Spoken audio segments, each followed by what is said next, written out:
Hello dear students, मैं अमित स्वागत करता हूं आपका अपने YouTube channel knowledge with Amit में। तो स्टूडेंट्स, आज हम लोग स्टार्ट कर रहे हैं क्लास 12 की फिजिक्स और चैप्टर जो है अपना पहला चैप्टर है वैद्युत आवेश तथा क्षेत्र। तो ये जो अपनी क्लास होगी एनसीईआरटी बेस्ड क्लास होगी और इसमें हम लोग एनसीईआरटी की जो फिजिक्स है यानी कक्षा 12 की एनसीईआरटी की फिजिक्स को हम लोग कवर करेंगे। तो चलिए शुरू करते हैं अपनी क्लास। तो सबसे पहली जो हेडिंग रहेगी वो रहेगी वैद्युत आवेश। सबसे पहली हेडिंग है वैद्युत आवेश। इस क्लास में हम लोग आप लोगों को विद नोट्स के सहित पढ़ाएंगे, यानी कि पहले मैं डेफिनेशन को लिखूंगा और फिर आप लोगों को, यानी इससे क्या है कि आप लोगों को कहीं नोट्स बनाने की जरूरत नहीं पड़ेगी। आप लोग साथ के साथ लिखते हुए चलना है और समझते हुए चलना है। क्या होता है कि 12th के बच्चे वीडियो तो देख लेते हैं मगर उन्हें प्रॉपर नोट्स नहीं मिल पाते हैं। तो यहां मैं आप लोगों को विद नोट्स, यानी डेरिवेशन होगा तो डेरिवेशन को समझाऊंगा, कोई डेफिनेशन होगी तो उस डेफिनेशन को भी समझाऊंगा। तो आप लोगों को क्या करना है, डेफिनेशन को लिखना है, उसको समझना है और साथ के साथ लिखते हुए चलना है। ठीक है, पढ़ना है, लिखना है और समझना है। अगर आप लोगों को कोई डाउट आए या कोई परेशानी आए तो आप लोग हमें कमेंट भी कर सकते हैं। तो चलिए अब हम लोग स्टार्ट करते हैं वैद्युत आवेश। तो वैद्युत आवेश की जो परिभाषा है तो वो क्या है, तो वैद्युत आवेश किसी पदार्थ का आवेश, किसी पदार्थ का वह गुण हो, किसी पदार्थ का वह गुण होता है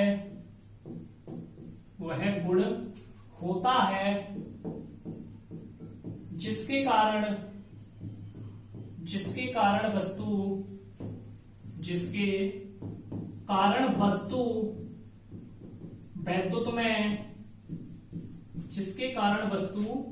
वैद्युत में हो जाती है। तो वैद्युत आवेश की जो परिभाषा है वो ये परिभाषा होगी कि वैद्युत आवेश किसी पदार्थ का वह गुण होता है जिसके कारण वस्तु वैद्युत में हो जाती है। तो अब ये जो परिभाषा है, तो वैद्युत आवेश की ये जो परिभाषा है, इस परिभाषा का अर्थ क्या है। आप लोगों ने परिभाषा तो लिख ली, लेकिन इसका जो अर्थ है वो क्या है कि वैद्युत आवेश किसी पदार्थ का वह गुण है। कौन सा गुण है, जिसके कारण वस्तु कैसी हो जाती है, वैद्युत में हो जाती है। तो इस वैद्युत में का आप लोगों को प्रॉपर सेंटेंस या प्रॉपर ये कहें कि जो वर्ब है वो पता नहीं होगी। तो चलिए अब हम लोग देखते हैं। तो यहाँ क्या कह रहा है कि वैद्युत आवेश में क्या होता है कि जब दो पदार्थों को, क्या कह रहा है कि जब दो पदार्थों को, जैसे एक पदार्थ हो गया अपना कांच और दूसरा पदार्थ हो गया अपना क्या, रेशम। तो जब दो पदार्थों को, ये कांच और ये रेशम, तो जब दो पदार्थों को आपस में रगड़ा जाता है, क्या करें, जब इनको आपस में रगड़े, तो रगड़े जाने पर क्या होगा, तो वैद्युत आवेश जो होता है वो हल्की हल्की वस्तुओं को अपनी ओर आकर्षित करता है। यानी कि वैद्युत आवेश में दो पदार्थ आपस में जब रगड़े जाएं तो रगड़े जाने पर ये क्या हो गया, पदार्थ हो गया, मैटर, क्या हो गया, पदार्थ। तो जब दो पदार्थों को आपस में रगड़ा जाता है तो रगड़े जाने पर क्या हो गया, आपस में रगड़े जाने पर ये हल्की वस्तुओं को अपनी ओर आकर्षित करते हैं। ठीक है, हल्की वस्तुओं को अपनी ओर आकर्षित करते हैं। तो ये जो आकर्षित करता है तो वो जो गुण होता है उसी गुण को हम लोग वैद्युत आवेश कहते हैं। दोबारा से डेफिनेशन कि जब हल्की वस्तुओं को, या फिर ये कहें जब दो पदार्थों को आपस में रगड़ा जाता है और रगड़े जाने पर, क्या कह रहा है, रगड़े जाने पर ये अपनी ओर आकर्षित करते हैं, उसी गुण को हम लोग वैद्युत आवेश कहते हैं। एक परिभाषा ये हो गई कि जब दो पदार्थों को आपस में रगड़ा जाता है, रगड़े जाने पर ये हल्की वस्तुओं को अपनी ओर आकर्षित करते हैं, तो वो जो गुण होता है उसी गुण को हम लोग वैद्युत आवेश कहते हैं। दूसरी परिभाषा कि वैद्युत आवेश किसी पदार्थ का वह गुण है जिसके कारण वस्तु वैद्युत में हो जाती है। क्या है दूसरी, या करके लगा लेना कि जब दो पदार्थों को, क्या कह रहा है, जब दो पदार्थों को आपस में रगड़ा जाता है, जब दो पदार्थों को आपस में रगड़ा जाता है और रगड़े जाने के कारण हल्की वस्तुओं को ये अपनी ओर आकर्षित करती है। तो जिस गुण के कारण वस्तु अपनी ओर आकर्षित करती है उसी गुण को हम लोग वैद्युत आवेश कहते हैं। ठीक है, आप लोगों ने ऐसा देखा होगा कि जो फुटा जो होता है, यानी कि क्या होता है, जो स्केल जो होता है, स्केल को अगर हम सिर में लगाएं, जब बिल्कुल भी तेल ना हो तो कागज के छोटे छोटे टुकड़े लें, तो उन टुकड़ों को, वो टुकड़े क्या होंगे, उससे स्केल से चिपक जाएंगे। तो यानी कि जब दो वस्तुओं को या दो पदार्थों को आपस में रगड़ा जाए, यानी जब हमने सिर में स्केल को रगड़ा, तो रगड़े जाने पर क्या हुआ, कागज के टुकड़ों को अपनी ओर क्या करता है, आकर्षित करता है। तो ये जो आकर्षित करता है, तो वो जो गुण है, यानी कौन सा गुण है, उसी गुण को हम लोग वैद्युत आवेश कहते हैं। और ये जो वैद्युत आवेश जो होता है, ये वैद्युत आवेश दो प्रकार का होता है। ठीक है, अगली हेडिंग लगाइए कि वैद्युत आवेश के प्रकार। तो यहां लिखेंगे वैद्युत आवेश, वैद्युत आवेश दो प्रकार का होता है, दो प्रकार का होता है। तो वैद्युत आवेश कितने प्रकार का होता है, तो वैद्युत आवेश दो प्रकार का होता है। ठीक है, पहला होता है धनात्मक आवेश और दूसरा होता है ऋणात्मक आवेश। दूसरा ऋणात्मक आवेश, ऋणात्मक आवेश। आवेश की जो परिभाषा है कि जब आवेश किसी पदार्थ का वह गुण है जिसके कारण वस्तु वैद्युत में हो जाती है, यानी वस्तु क्या है, अपनी ओर खिंची चली जाती है, तो वो जो गुण है वही गुण हमारा क्या कहलाता है, वैद्युत आवेश कहलाता है। ठीक है, अब बात आती है कि आवेश कितने प्रकार का होता है, तो आवेश दो प्रकार का होता है। कितने प्रकार का होता है, दो प्रकार का होता है। कौन कौन सा होता है, पहला होता है धनात्मक आवेश और दूसरा होता है ऋणात्मक आवेश। ठीक है, तो आवेश कितने प्रकार का होता है, तो आवेश दो प्रकार का होता है। अब ये जो धनात्मक जो आवेश है और ऋणात्मक आवेश है, तो ये जो धनात्मक आवेश है, तो यहां जो है इलेक्ट्रॉन की हानि होती है। यहां क्या होता है, इलेक्ट्रॉन की हानि होगी। ठीक है, यानी कि धनात्मक आवेश के ऊपर इलेक्ट्रॉन की हानि, और जबकि जो ऋणात्मक आवेश होगा वहां इलेक्ट्रॉन की वृद्धि होगी, इलेक्ट्रॉन की वृद्धि। अब ये किस प्रकार होगी, तो समझिए, जैसे दो पदार्थ मैंने बताए थे कि एक कांच हो गया अपना, क्या हो गया, कांच, और दूसरा ये रेशम हो गई। तो दो पदार्थ हो गए, कांच और रेशम। तो कांच और रेशम के दो पदार्थ हैं। अब जब इनको आपस में रगड़ा, क्या किया, आपस में रगड़ा, तो रगड़े जाने पर क्या होगा, आवेश एक दूसरे में जाएगा। तो जैसे कांच से, तो इलेक्ट्रॉन जो होते हैं हमारे कैसे होते हैं, इलेक्ट्रॉन की जो वो होती है ऋणात्मक, इलेक्ट्रॉन कैसे होते हैं, ऋणात्मक होते हैं। ठीक है, तो कांच से क्या होते हैं, इलेक्ट्रॉन कांच से इसके ऊपर जाएंगे, किसके ऊपर, रेशम के ऊपर इलेक्ट्रॉन आ जाएंगे। ठीक है, तो जब इलेक्ट्रॉन आएंगे तो ये रेशम हमारा कैसा हो जाएगा, ऋणात्मक हो जाएगा। ठीक है, कैसा होगा, ऋणात्मक होगा।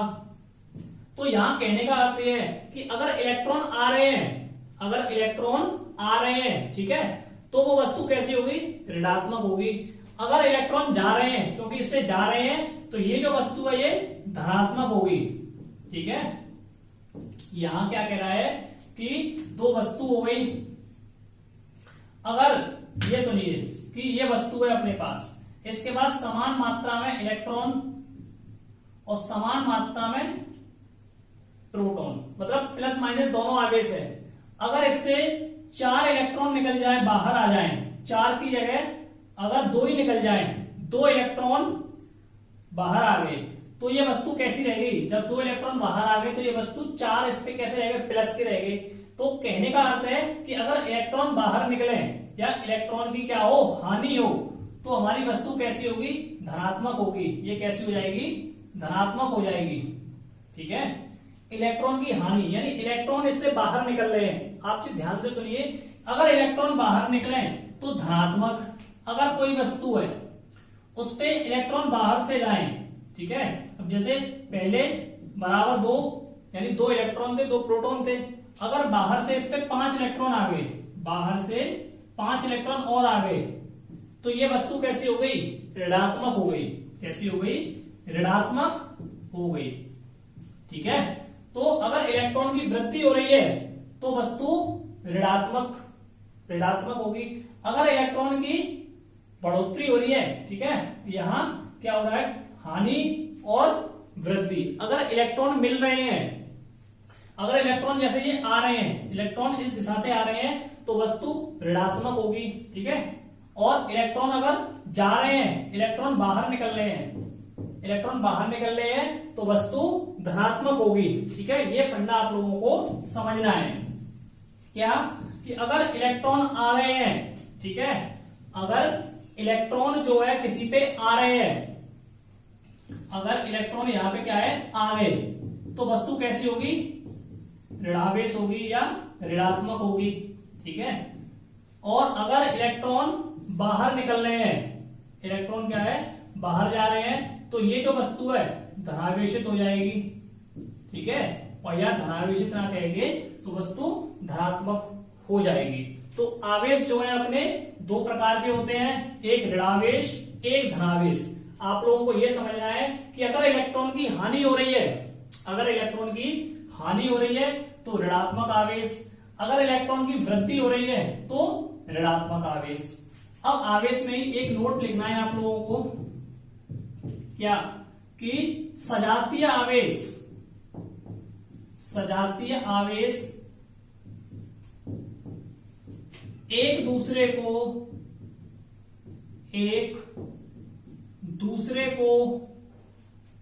सजातीय आवेश जो है क्या करते हैं? एक दूसरे को, सजातीय आवेश एक दूसरे को प्रतिकर्षित करते हैं, प्रतिकर्षित करते हैं तथा विजातीय आवेश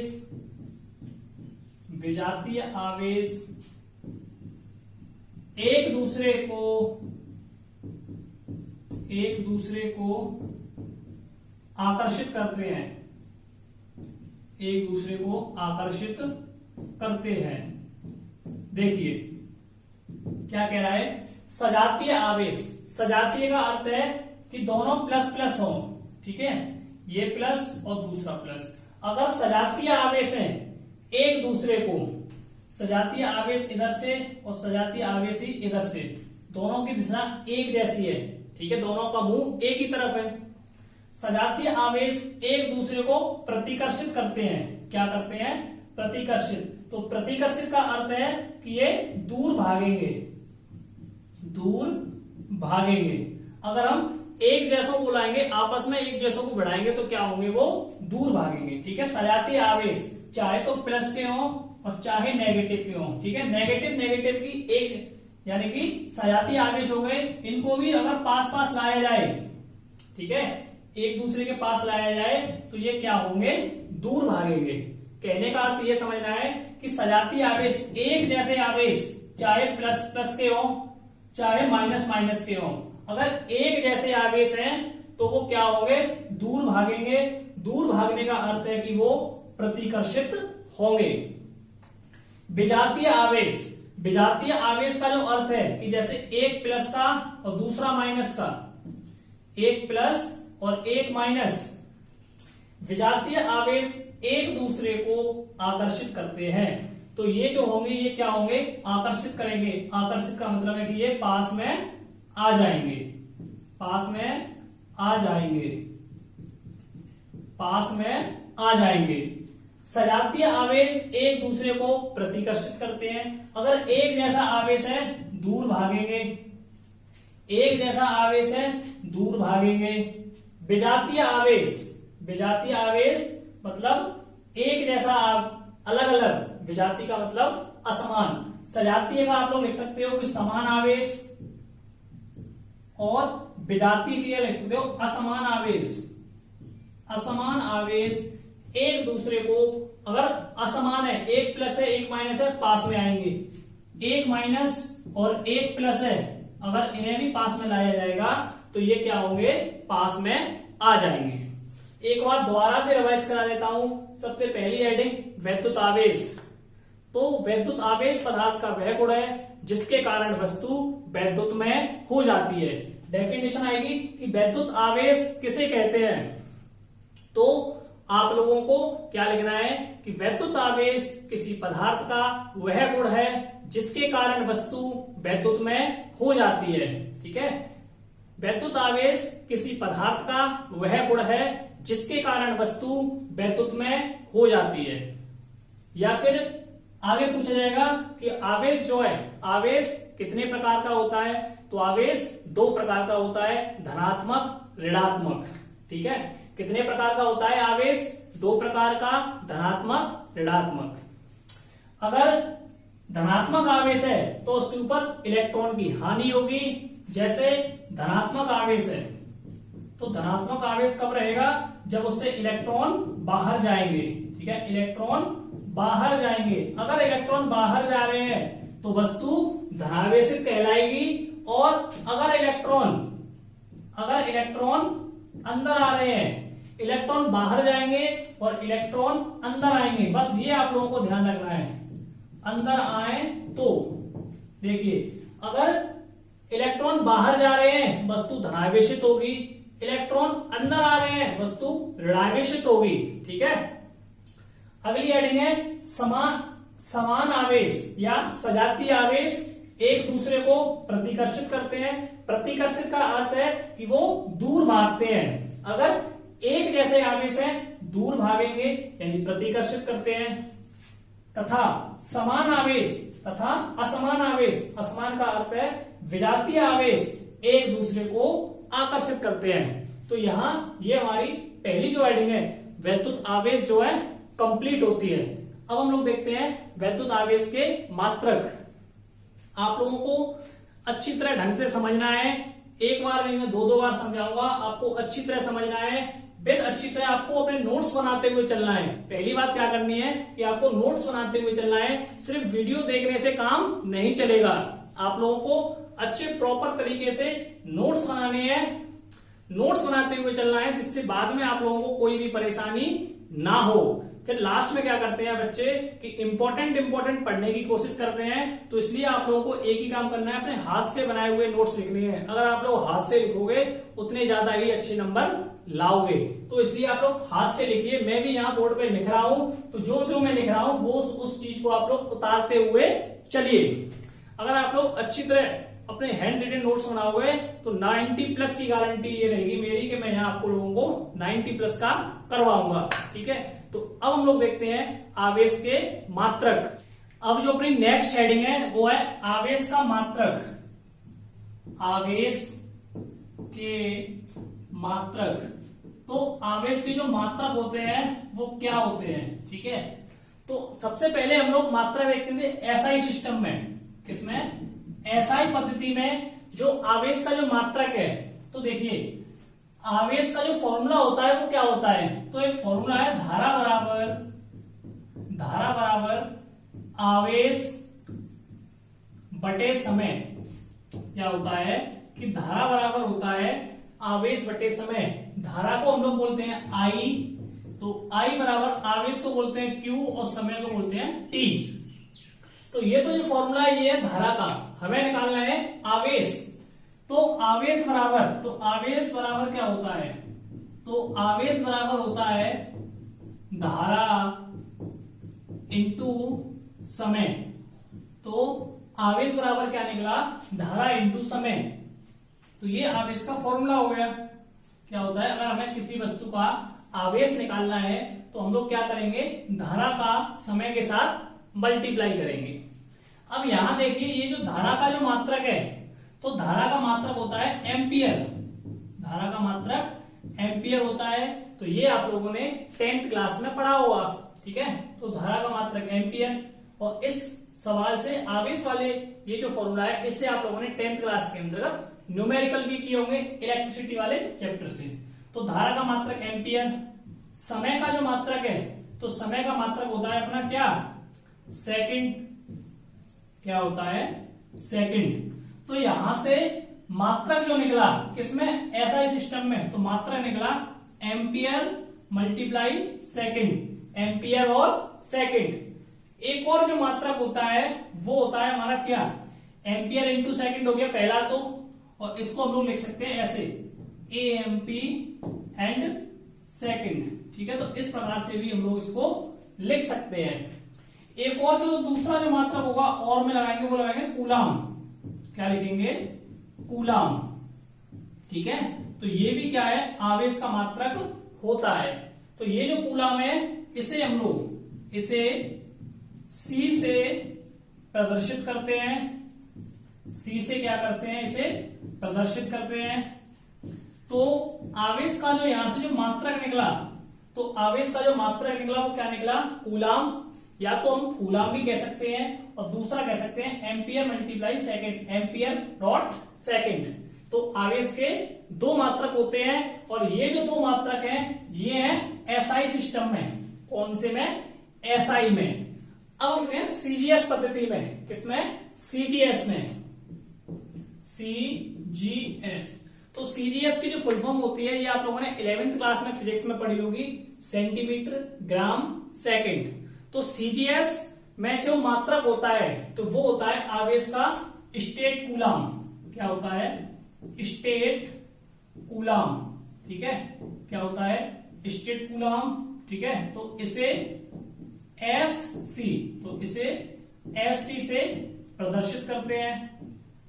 तो यहां एक चीज आप लोगों के पास आ रही होगी कि एसआई सिस्टम में जो मात्रक है वो तो है कूलाम या एम्पियर सेकंड, और सीजीएस पद्धति में जो मात्रक है इसका वो है स्टेट कूलाम। और एक स्टेट कूलाम और एक कूलाम की जो वैल्यू होती है, एक कूलाम बराबर होता है 3 इंटू 10 की पावर 9 स्टेट कूलाम।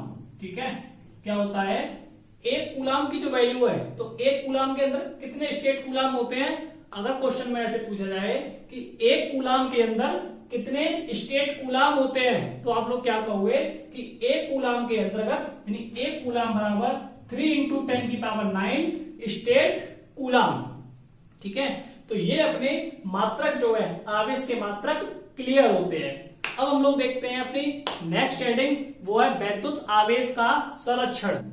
तो हेडिंग लिखिए, वैद्युत आवेश का संरक्षण।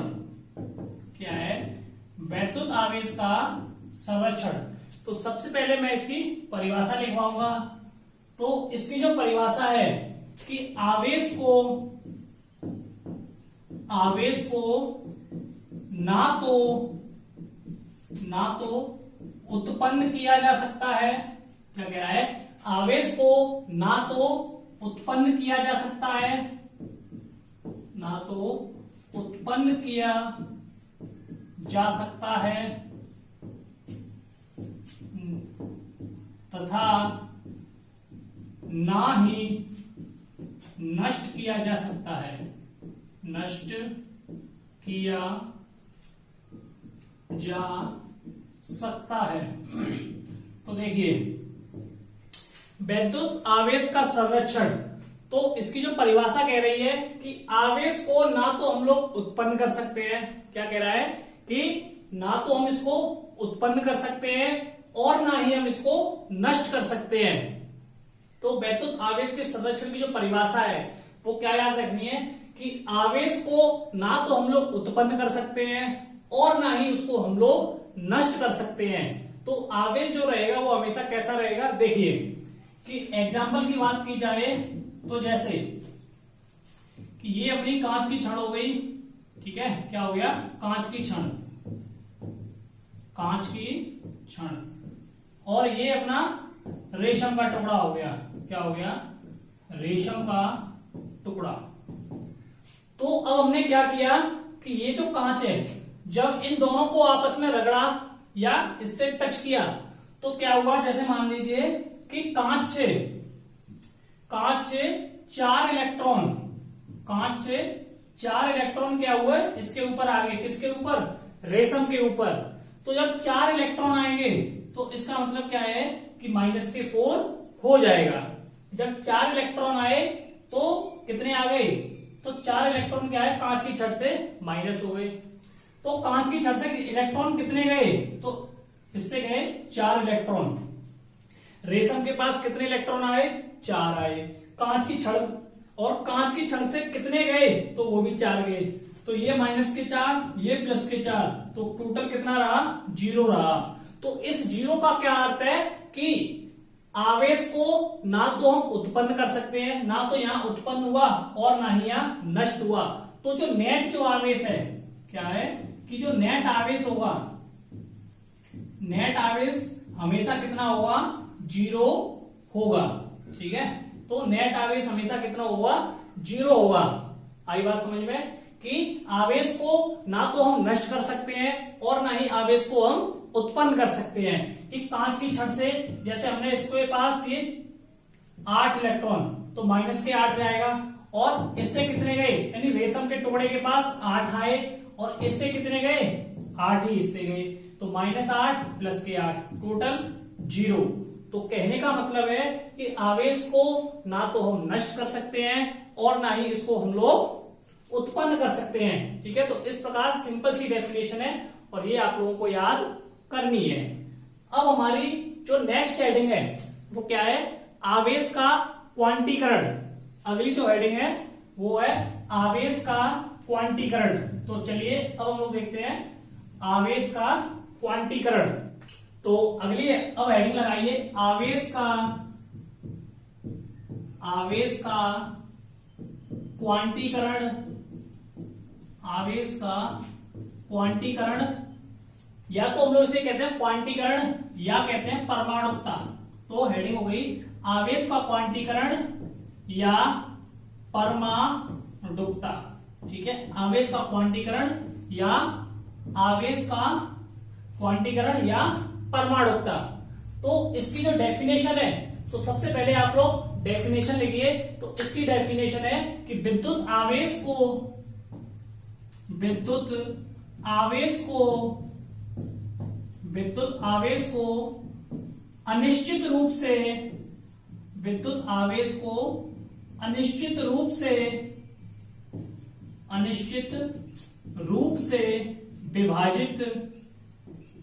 अनिश्चित रूप से विभाजित नहीं किया जा सकता।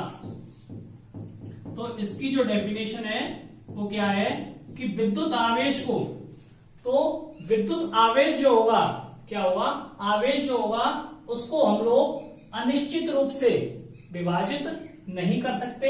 ये तो इसकी डेफिनेशन होगी।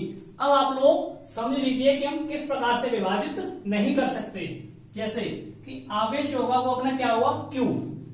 तो Q बराबर प्लस या माइनस इस प्रकार से होगा E के, E यानी इलेक्ट्रॉन प्लस माइनस के गुणज में होगा, या तो 1 होगा प्लस माइनस E, या फिर इस प्रकार होगा Q बराबर प्लस माइनस E या प्लस माइनस 2E या प्लस माइनस 3E, इस प्रकार के यानी गुणज के रूप में होगा। ठीक है, यानी गुणा के रूप में तो होगा 3E प्लस माइनस 4E, ऐसे डॉट डॉट डॉट करके अनंत तक जाएगा। ठीक है, तो ये कैसा रूप हो गया, ये इसका विभाजित रूप हो गया। ये विभाजित नहीं की बात कर रहा है, तो इस प्रकार से तो होगा। लेकिन Q बराबर देखिए प्लस माइनस E/2, तो ये कैसा होगा, नॉट इक्वल होगा।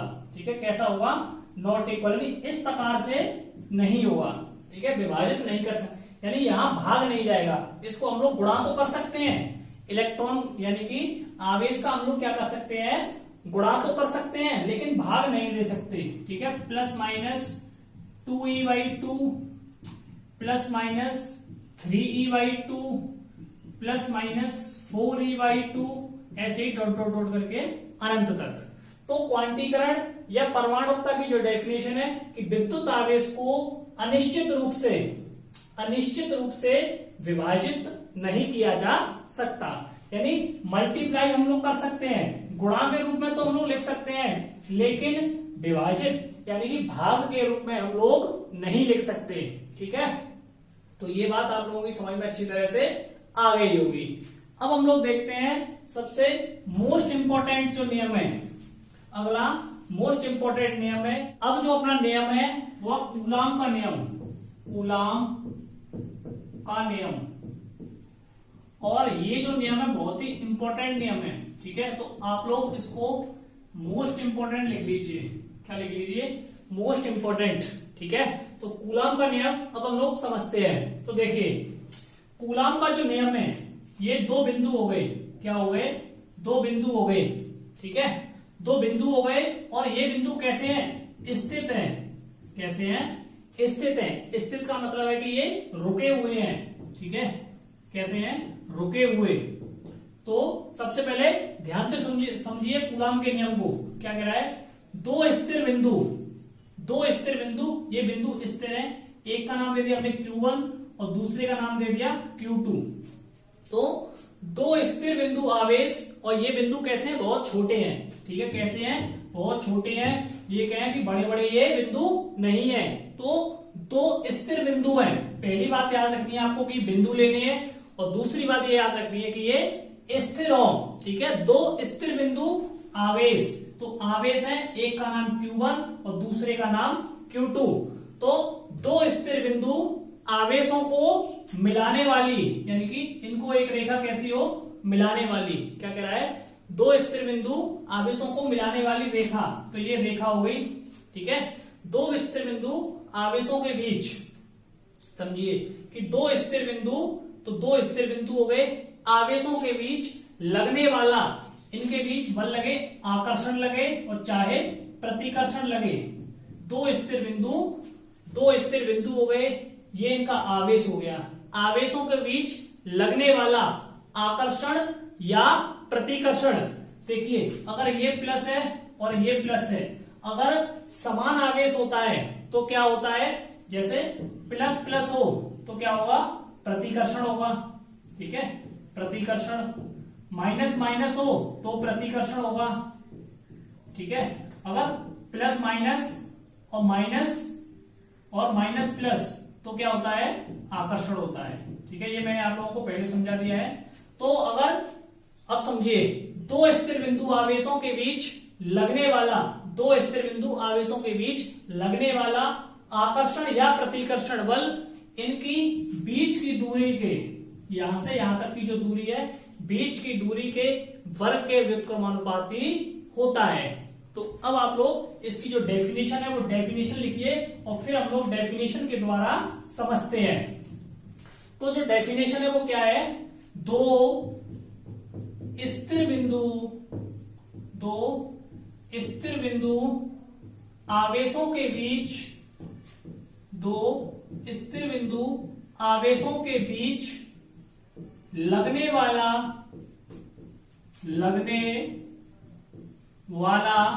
दो स्थिर बिंदु आवेशों के बीच लगने वाला आकर्षण या प्रतिकर्षण बल, लगने वाला आकर्षण या प्रतिकर्षण बल, आकर्षण या प्रतिकर्षण बल, आकर्षण या प्रतिकर्षण बल दोनों आवेशों के परिणाम, प्रतिकर्षण बल दोनों आवेशों के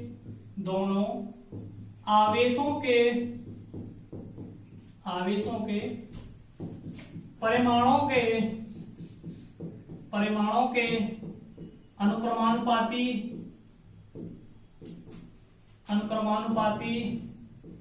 तथा बीच की दूरी के वर्ग के व्युत्क्रमानुपाती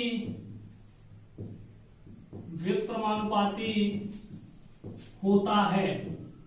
तो ये तो कूलाम के नियम की परिभाषा हो गई, ठीक है। देखिए अब चित्र के द्वारा समझना है। सबसे कह रहा है दो स्थिर बिंदु आवेश, देखिए एक बिंदु दूसरा बिंदु, दोनों बिंदु ले लिए और दोनों स्थिर बिंदु लिए। आप लोगों को ध्यान से समझना है सिर्फ, ठीक है। क्लास 10th, आप लोग 12th क्लास में हो, आप लोग समझदार बच्चे हो, आप लोग अच्छी तरह से पढ़िए एकदम, ठीक है। शुरुआत है आपकी, पहली हमारी क्लास है।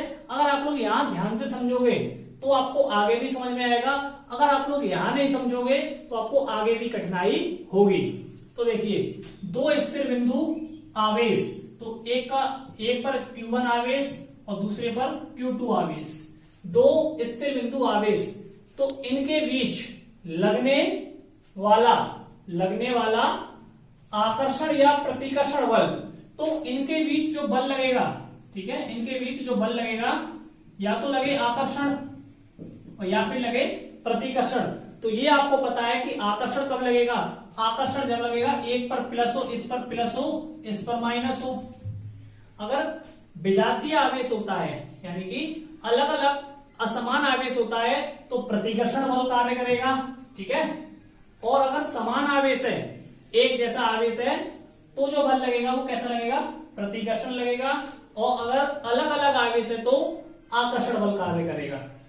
तो प्रतिकर्षण या आकर्षण बल दोनों आवेशों के परिमाणों के अनुक्रमानुपाती तथा बीच की दूरी के, यहां से यहां तक की जो दूरी है, ये जो दूरी है, इस दूरी के कैसा होता है, वर्ग के, दूरी के वर्ग के व्युत्क्रमानुपाती होता है। और ये जो बल है, तो यह बल आगे लिखना है, यह बल,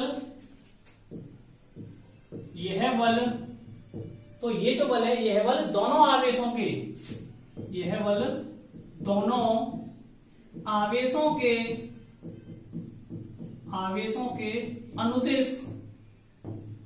अनुदिश कार्य करता है, ठीक है। तो यह बल क्या करता है, दोनों आवेशों के अनुदिश कार्य करता है। अनुदिश का मतलब है कि ये जो रेखा जा रही है, इस रेखा पर सीधा कार्य ये करेगा। अब इसका जो डेरिवेशन है वो आप लोग ध्यान से समझिए।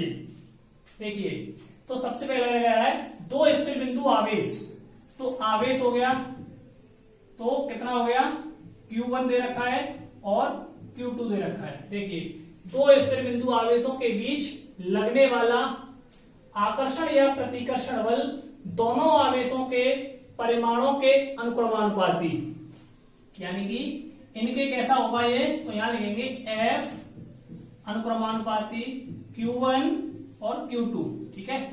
F अनुक्रमानुपाती Q1 Q2 यहां लिखेंगे, F अनुक्रमानुपाती Q1 Q2। तो इसको हम लोगों ने दिया समीकरण नंबर 1। आगे कह रहा है अनुक्रमानुपाती तथा बीच की दूरी के, इनकी बीच की जो दूरी है, दूरी के वर्ग के व्युत्क्रमानुपाती होता है। तो ये जो दूरी है, तो दूरी के कैसा है, वर्ग के। देखिए, स्क्वायर लगा है तो दूरी के वर्ग की बात की गई है, यानी स्क्वायर की बात की गई है। तो दूरी के वर्ग के कैसा है, ये व्युत्क्रमानुपाती है, यानी कि आवेशों के तो समानुपाती और दूरी के वर्ग के व्युत्क्रमानुपाती होता है, ठीक है। तो इसको हम लोगों ने दिया समीकरण नंबर 2। अब समीकरण नंबर 1 है और जो 2 है, इन दोनों को जोड़ दिया जाएगा। तो जब जोड़ा जाएगा, या कहने का मतलब है कि जब समीकरण 1 और 2 को मिलाया तो हम लोग क्या करेंगे, ये जो समानुपाती का चिन्ह है, ये समानुपाती का चिन्ह हटाएंगे। तो चिन्ह हटाने पर हमें एक कांस्टेंट वैल्यू मिलेगी जिसका नाम है K, ठीक है। तो यहां हो जाएगा F बराबर K Q1 Q2 upon R square. तो यहां क्या हो गया, F बराबर K Q1 Q2 upon R square. देखिए, F समानुपाती Q1 Q2, दो स्थिर बिंदु आवेशों के बीच, दो बिंदु आवेश हो गए, इनके बीच जो बल कार्य कर रहा है परिमाणों के अनुक्रमानुपाती है, यानी कि बल के कैसा है, अनुक्रमानुपाती। और जो दूरी है, तो दूरी वर्ग के व्युत्क्रमानुपाती, तो दूरी वर्ग के व्युत्क्रमानुपाती। अब हम लोगों ने ये व्युत्क्रमानुपाती का चिन्ह हटाया तो Q1, देखिए व्युत्क्रमानुपाती हटाया, Q1 Q2 ऊपर हो गया, इसको हटाने पर K आ गया और 1 का मल्टीप्लाई करेंगे फिर 1 अपॉन R स्क्वायर, तो वैल्यू उतनी ही रहेगी। तो यहां हम 1 को नहीं लगाएंगे। अब ये जो K है, तो K यहाँ पे क्या है, तो K बराबर है एक नियतांक है, ठीक है। K बराबर हम लोग लिखेंगे समानुपाती स्थिरांक। K बराबर क्या है, समानुपाती स्थिरांक, ठीक है। तो K बराबर हमारा क्या हो गया, समानुपाती स्थिरांक।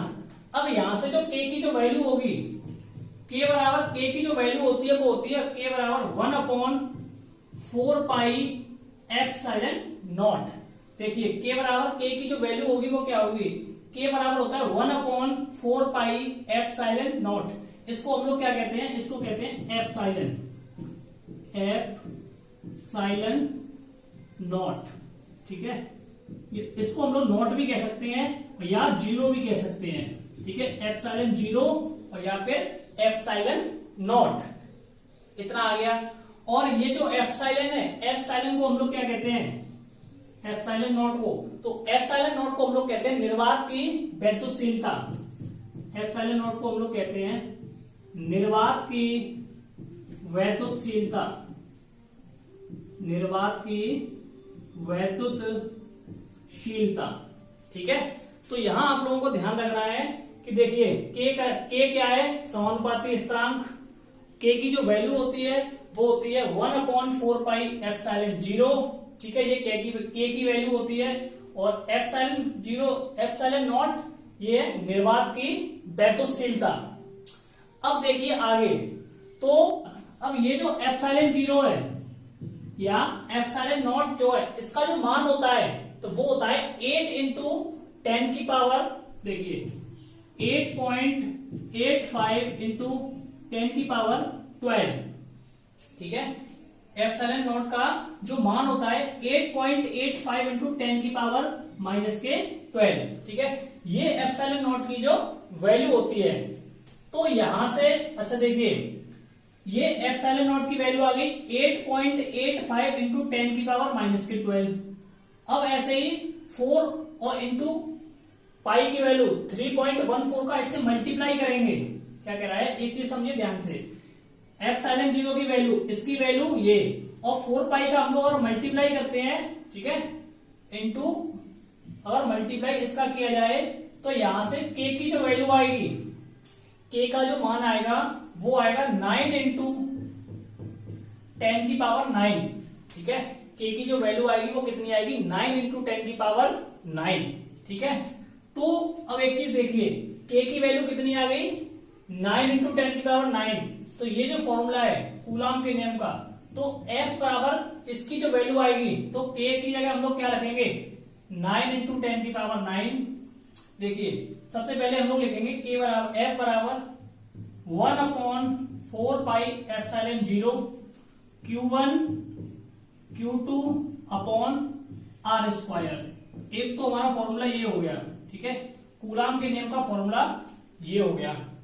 अब आगे देखिए, F बराबर 1/4 पाई एप्सिलॉन जीरो की जो वैल्यू है, ये पूरा किसके बराबर है, इसके बराबर है। इसके देखिए के बराबर हम लोगों ने क्या लिखा, के बराबर 1/4 पाई एप्सिलॉन जीरो, और इस 1/4 पाई एप्सिलॉन जीरो की जो वैल्यू है वो है 9 इंटू 10 की पावर 9। तो हम यहां इस पूरे को अगर हम इस पूरे को हटाते हैं तो यहां हम लोग लिखेंगे 9 इंटू 10 की power 9 Q1 Q2 upon R square. तो F की जो हमारी वैल्यू आई, तो F बराबर कितना आ गया, 9 इंटू 10 की power 9 Q1 Q2 upon R square. और इसका जो मात्रक रहेगा, ठीक है, अच्छा पहले ये जो है किसके लिए, इसका जो माध्यम है, ये जो माध्यम है वो कौन सा माध्यम है, तो ये है वायु तथा निर्वात के लिए। ठीक है, वायु तथा निर्वात के लिए, माध्यम के लिए कौन सा है, तो वायु तथा निर्वात के लिए ये हमारी वैल्यू आ गई। अगर यही माध्यम को और हम लोग चेंज कर दें, ठीक है, हम लोग क्या करें, माध्यम को चेंज कर दें, तो हम लोग लिखें यदि आवेश किसी परावैद्युत माध्यम में हो। ठीक है, अगर आवेश आगे से, यदि आवेश किसी परावैद्युत माध्यम में हो,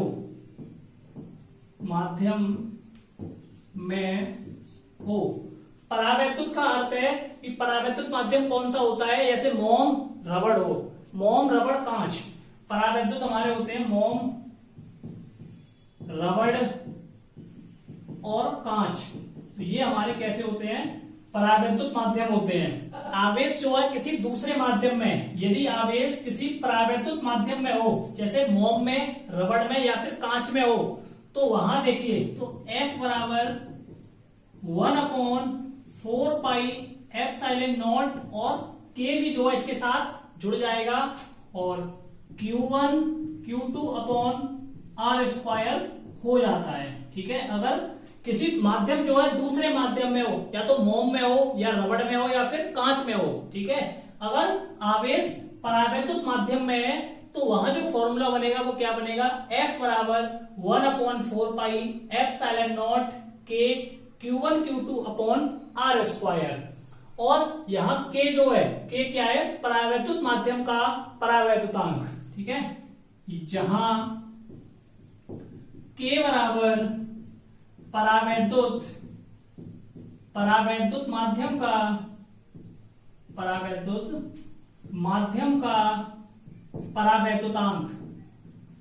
परावैद्युतांक।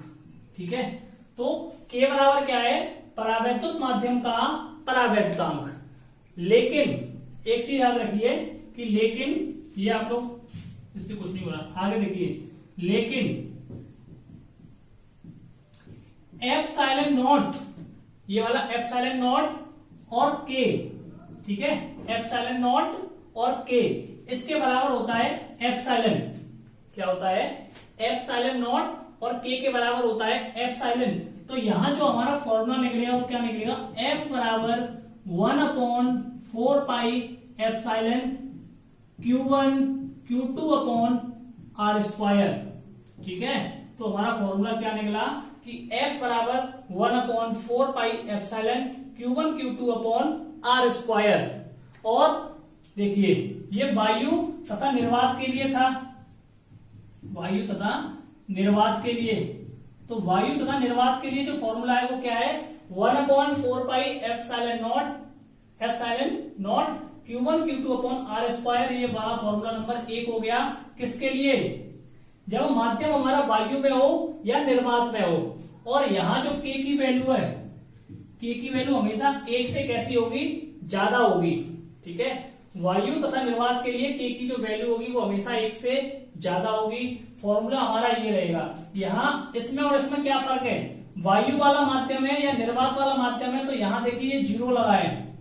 क्या लगा है, 0 लगा है। लेकिन जो माध्यम परावैद्युतांक है, ठीक है, माध्यम मोम में, रबड़ में या फिर कांच में हो, तो यहाँ 0 हट गया है, 4πε Q1 Q2 upon R square. और अगर माध्यम हमारा, यहाँ जो माध्यम है, यहाँ K की जो वैल्यू होगी, K की वैल्यू हमेशा 1 होगी। ठीक है, अगर वायु अथवा कांच के लिए, वायु तथा निर्वात के लिए है, अगर माध्यम हमारा वायु है या निर्वात है तो K की वैल्यू 1 रहेगी। तो 1 का मतलब है कुछ भी लिख दें तो उतनी वैल्यू रहेगी। लेकिन इस वाले माध्यम के लिए K की वैल्यू हमेशा 1 से ज्यादा रहेगी। ठीक है, 1 से ज्यादा रहेगी, 1 से ज्यादा रहेगी। तो इतना सा ये होता है हमारा कूलाम का नियम। एक बार दोबारा से आप लोग अच्छी तरह समझ लीजिए। दो स्थिर बिंदु आवेश, एक बिंदु, दो बिंदु, चित्र के द्वारा आप लोगों को समझना है। दो स्थिर बिंदु आवेशों के बीच लगने वाला आकर्षण या प्रतिकर्षण, इन दोनों के बीच लगने वाला आकर्षण बल हो चाहे प्रतिकर्षण बल हो, दोनों आवेशों के परिमाणों के अनुक्रमानुपाती, ये जो परिमाण है इसके आवेश के परिमाण के अनुक्रमानुपाती, और बीच की दूरी के, यहां से यहां तक की जो दूरी है, दूरी के वर्ग के व्युत्क्रमानुपाती होता है। यह बल दोनों आवेशों के अनुदिश कार्य करता है। यानी ये जो लाइन जा रही है, इस लाइन पर ये बल कार्य करता है। F समानुपाती Q1 Q2, F समानुपाती 1 अपॉन दूरी के वर्ग के व्युत्क्रमानुपाती हो गया। तो यहां से ये वाला चिन्ह हम लोगों ने हटाया, अनुक्रमानुपाती का चिन्ह हटाएंगे, एक कांस्टेंट वैल्यू आएगी K। तो F बराबर के Q1 Q2 upon R square. K बराबर क्या होता है, एक समानुपाती स्थिरांक होता है, या फिर इसको नियतांक भी, समानुपाती नियतांक क्या कहते हैं, समानुपाती नियतांक भी हम लोग इसको कहते हैं। के की जो वैल्यू होगी 1/4πε0 होगी। इसको एप्सिलॉन नॉट या जीरो, एप्सिलॉन नॉट या एप्सिलॉन जीरो कहते हैं। एप्सिलॉन जीरो निर्वात की वैद्युशीलता, यानी एप्सिलॉन जीरो को हम लोग, एप्सिलॉन जीरो क्या है, तो कोई पूछता है कि एप्सिलॉन जीरो यहाँ क्या है, तो वो निर्वात की वैद्युशीलता। एप्सिलॉन जीरो का जो मान होगा 8.85 इंटू 10⁻⁻12। तो आप लोग कहें कि ये जो मान है ये कहां से आया, तो अभी आगे करवाऊंगा। तो एप्सिलॉन नॉट बराबर 8.85 इंटू 10⁻⁻12। अब ये जो है 8.85 इंटू 10⁻⁻12 इंटू 4 पाई का भी मल्टीप्लाई कर दिया तो के की वैल्यू आ जाएगी 9 इंटू 10⁹। के की वैल्यू कितनी आ गई, कैसे आई, तो एप्सिलॉन जीरो का मान और 4 पाई का मल्टीप्लाई करेंगे। इसको जब इस पूरे को सॉल्व करेंगे तो हमारा आएगा 9 इंटू 10⁹। ठीक है, तो F बराबर ये देखिए K, तो K की जगह 1/4πε0 Q1 Q2 upon R square. इस पूरे का मान ये होता है तो हमने यहां रख दिया Q1 Q2 upon R square. ये वाला जो हमारा माध्यम था वो था वायु अथवा निर्वात के लिए। ठीक है, वायु अथवा निर्वात के लिए यहाँ K की वैल्यू हमेशा 1 रहेगी। आगे माध्यम चेंज किया, यदि आवेश किसी परावैद्युत माध्यम में हो तो परावैद्युत माध्यम या तो मोम में हो या रबड़ में हो या कांच में हो, तो वहां हो जाता है F बराबर 1/4πε0 K और Q1 Q2 upon R square, जहां K बराबर क्या है, परावैद्युत माध्यम का परावैद्युतांक है और एप्सिलॉन नॉट और K के बराबर होता है एप्सिलॉन, तो 1/4πε Q1 Q2 upon R square और K की वैल्यू यहां हमेशा 1 से ज्यादा रहेगी। तो ये जो है हमारा कूलाम का जो नियम है, कूलाम का नियम यहाँ कंप्लीट होता है। अब हम लोग नेक्स्ट हेडिंग देखते हैं कि ये जो एप्सिलॉन नॉट की जो वैल्यू है, तो इसका मात्रक, इसकी विमा और इसका मान कितना होता है, अब हम उसको देखते हैं। तो प्यारे बच्चों, अब हम लोग देखते हैं एप्सिलॉन जीरो का मान, एप्सिलॉन जीरो का मान तथा मात्रक, कि एप्सिलॉन जीरो का मान क्या होता है और इसका मात्रक क्या होता है। देखिए, अगर आप लोगों को हमारी ये वीडियो अच्छी लग रही है तो आप लोग प्लीज हमारे चैनल को सब्सक्राइब करें और हमारी इस वीडियो को अपने दोस्तों के पास शेयर अवश्य करें। शेयर करने से क्या है कि आपको कुछ नहीं होता, लेकिन हमें जो है थोड़ा अच्छा लगता है कि आपके जैसे ही और भी बच्चे इस वीडियो को देखें और वो भी अपनी पढ़ाई का जो है, पढ़ाई अपनी जो है अच्छी तरह से कर सकें। ठीक है, तो एप्सिलॉन जीरो का जो मान है, तो मैंने अभी आप लोगों को K की जो वैल्यू है, क्या है, K की जो वैल्यू वो बताई थी कितनी, 1/4πε0 और एक बताई थी 9 इंटू 10⁹। ठीक है, K की वैल्यू क्या है, जो कूलाम का जो नियम है उसमें बताया था कि K बराबर 1/4πε0 और एक बताई थी 9 इंटू 10⁹। ठीक है, ये हमारी K की वैल्यू हो गई। और इसका जो मात्रक था वो था newton metre square upon coulomb square. ठीक है, ये इसका मात्रक था। अब देखिए, इसके नीचे अगर हम लोग 1 मान लें और उसके बाद हम लोग क्या करें, इसका क्रॉस मल्टीप्लिकेशन करें। ठीक है, आपस में गुणा करें, तो देखिए यहां अगर गुणा करेंगे तो इधर आएगा 4πε0 into 9 into 10⁹ is equal to 1 एकम 1। तो यहां क्या आ गया, 4πε0 9 इंटू 10⁹। अब हमें वैल्यू निकालनी है किसकी, एप्सिलॉन जीरो की। तो epsilon zero is equal to हो जाएगा 1/4π इंटू 9 इंटू 10⁹। यहां क्या किया, एप्सिलॉन जीरो की हमें वैल्यू ज्ञात करनी है, तो एप्सिलॉन जीरो बराबर किया तो 1 और ये 1 आ जाएगा और ये सारी वैल्यू है वो नीचे आ जाएगी। अब देखिए आगे, epsilon zero is equal to, और यहां हम लोग क्या लिखेंगे, ये जो वैल्यू नीचे आएगी तो ये वाली इसके साथ चलेगी। ठीक है, तो यहां हम लोग लिखेंगे न्यूटन मीटर स्क्वायर, ये जो C है नीचे आएगा C स्क्वायर, तो नीचे ही लिखेंगे, ऊपर जाएगा तो ऊपर यहां आ जाएगा कितना, अपॉन कूलाम स्क्वायर। ठीक है, अब देखिए तो 1/4 पाई की वैल्यू होती है 3.14 इंटू 9 इंटू 10⁹ और इधर मात्रक है coulomb square upon newton metre square. अब एप्सिलॉन जीरो की यहां से जो वैल्यू आएगी, देखिए इन तीनों का आपस में गुणा करें, ठीक है, इन तीनों का आपस में गुणा करेंगे तो आएगा 8.85 इंटू 10⁻⁻12। तो ये हमारी एप्सिलॉन जीरो की वैल्यू हो जाएगी। और जो मात्रक है वो होगा coulomb square upon newton metre square, ये हमारा मात्रक हो जाएगा। ठीक है, तो दोस्तों आप लोगों को वीडियो अच्छी लग रही है तो आप लोग हमारी वीडियो पे लाइक, कमेंट और शेयर अवश्य करें। और अभी तक अगर आपने हमारे चैनल को सब्सक्राइब नहीं किया है तो प्लीज हमारे चैनल को सब्सक्राइब करें। सब्सक्राइब करने से क्या है कि आपका तो कुछ नहीं होगा, लेकिन हमारा जो है थोड़ा, हमें जो है अगर आप लोग सब्सक्राइब करोगे तो हमें अच्छा लगेगा और हम जिससे आगे की वीडियो जो आप लोगों के लिए और बढ़िया बना सकेंगे। अब देखते हैं, तो ये तो मान हो गया, मात्रक हो गया। अब हम लोग देखते हैं एप्सिलॉन जीरो की विमा, क्या देखते हैं एप्सिलॉन जीरो की विमा। तो देखिए तो एफ का जो फॉर्मूला है वो क्या है, 1/4 pi epsilon zero Q1 Q2 upon R square. तो F बराबर 1/4 pi epsilon zero Q1 Q2 upon R square. तो ये हमारी F की वैल्यू हो गई। अब देखिए, अब हमें जो है एप्सिलॉन जीरो की विमा ज्ञात करनी है, तो यहां लिखेंगे epsilon zero is equal to 1/4 pi.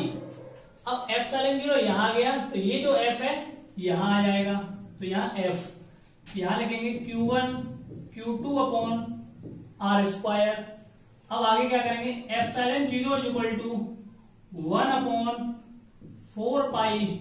अब एक चीज देखिए आप लोग कि 4 की और पाई की तो कोई विमा होती नहीं है, ठीक है, 4 की और पाई की कोई विमा नहीं होती है। अब हम लोग देखेंगे बल की, तो F की जो विमा है वो होगी mL/T⁻², ठीक है।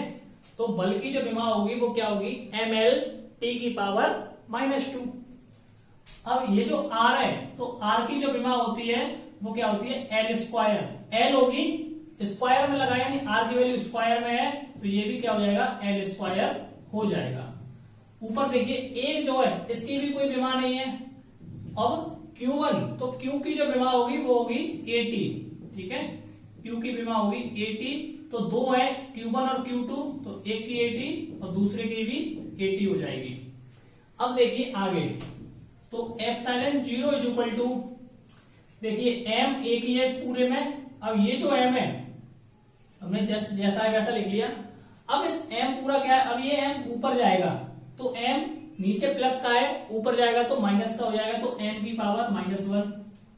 अब देखिए L1 और L2, तो L कितने हो गए, 3 हो गए, और ये तीनों किसके हैं, प्लस के हैं।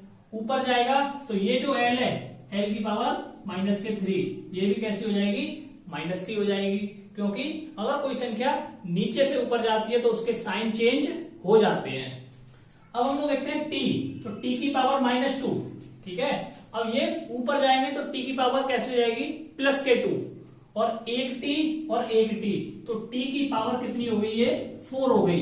देखिए T की पावर -2 है, -2 नीचे से ऊपर गया तो प्लस के हो गए, यानी +2, 3T और 4T, यानी T की पावर 4। अब ये जो A है तो A की पावर कैसी है, 1, ठीक है। तो ये जो है अपनी एप्सिलॉन जीरो की विमा हो जाएगी। अच्छा एक चीज और है, A की पावर 1 ये और 1 ये, तो A की पावर कैसी है, 2 है। तो ये जो है अपनी A की विमा हो जाएगी। तो ये जो चैप्टर है अपना यहीं पे, मतलब आज की वीडियो हम लोग यहीं पे खत्म करते हैं और अगली क्लास में जो है आगे चैप्टर को कंटिन्यू करेंगे। आप लोग इस वीडियो के बारे में अपनी राय हमें अवश्य दें कि आपकी वीडियो, कि सर हमें वीडियो ऐसी लगी, और जो भी आपको कोई दिक्कत हो, जो भी कोई परेशानी हो, आप लोग हमें प्लीज कमेंट करके बता सकते हैं। और अभी तक अगर आपने हमारे व्हाट्सएप ग्रुप से नहीं जुड़े हो, उसका लिंक मैंने डिस्क्रिप्शन में दे दिया है। आप लोग हमारे व्हाट्सएप ग्रुप से जुड़िए, जिससे हम आपको अच्छी तरह नोट्स भी प्रोवाइड कराएंगे। और आप लोगों ने अभी तक हमारे चैनल को सब्सक्राइब नहीं किया है तो प्लीज आप लोग हमारे चैनल को सब्सक्राइब करें, हमारे इस वीडियो को अपने फ्रेंड्स के पास शेयर करें, जिससे कोई भी बच्चा लॉकडाउन में बिना पढ़ाई के ना रहे। हमारा लक्ष्य है कि प्रत्येक बच्चे के इस बार 90+ स्कोर लाना, यानी कि फिजिक्स में जो आपके 90+ नंबर आए। ठीक है, तो जय हिंद, जय भारत।